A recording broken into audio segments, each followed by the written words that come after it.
High, আমি মৌসুমি। আমার একটা নতুন ভিডিওতে তোমাদের অনেক অনেক স্বাগত। আশা করি সবাই অনেক ভালো আছো আর আমি অনেক ভালো আছি।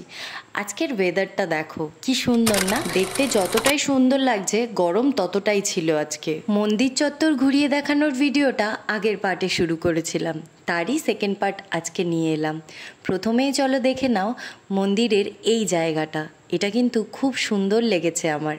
বেশ শিব পার্বতীর সামনে পদ্ম গাছ লাগানো, বেশ সুন্দর লাগছে তাই না? যদিও বর্ধমানে প্রচণ্ড গরম, কিন্তু সত্যি বলতে এই জায়গায় এত সুন্দর একটা হাওয়া চলছিল, মনে হচ্ছিল চুপচাপ এখানেই সারাদিন বসে থাকি। তোমাদেরকে দেখাচ্ছি, এখন একটা পাখি দেখতে পাচ্ছিলাম অনেক দূর থেকে, খুব সুন্দর করে ডাকছিল, তো সেটাকেই ফোনে নেওয়ার চেষ্টা করছিলাম। আর মনু এখানে খুব ক্লান্ত হয়ে বসে গেছে।